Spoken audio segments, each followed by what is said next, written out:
make a custom fitted case. Shown here, I've got a projected light 90 degrees to the drawing table. I'm using Logic Trace 2018 and I've selected Tracing Polylines. I'm just going to follow around the shadow of the instrument. I've set up a projected light which is 90 degrees to the drawing table, which makes the shadow perfectly equal all around the instrument.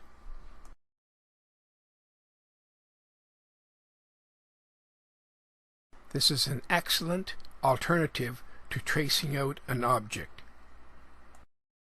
I've started my tracing by placing a red mark where I start, and then I just follow along the shadow all the way around the instrument.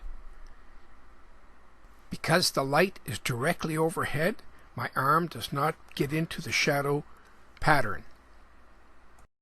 When I finish tracing, I'm going to create a DXF file. I'm going to load that file into Vectric Aspire 11.0, check the vector quality, run it through the simulator, and prepare for a laser cut. While I'm doing this shadow tracing, I thought I would try a grinder to see how that traces out.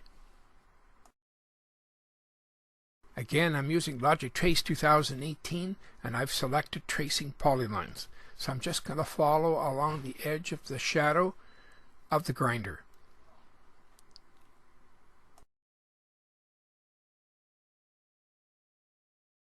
This is one way to get a perfect fit of a tool.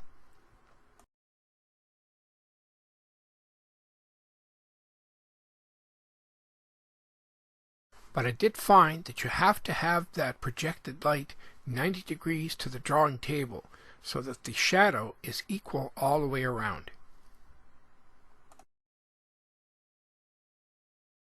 Again, when I'm finished tracing, I'll save the file as a DXF format. I'm going to run that file through Vectric Aspire 11.0, check the vector quality, and have a look at it through the simulator. First thing we'll do here is we'll run that first image, the thermal imaging camera, through the laser and cut it out in cardboard just to see how it fits. I was happy with the fit, so now I'm going to run it through 2 pieces of 1-inch white foam. I'm using 2 pieces of 1-inch foam because I want a nice tight fit, so when I put that into the case, it'll be tight. You can see here it's a formed fit, nice and tight. That instrument's not going to move.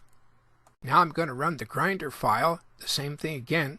This time I'm not going to use cardboard. I'm going to go straight to the 1-inch foam. I'm going to cut 2 pieces, and therefore it'll be 2 inches thick. So that'll make a good packing around that grinder. You can see here that's a nice tight fit. So that's 2 inches of foam all the way around that grinder.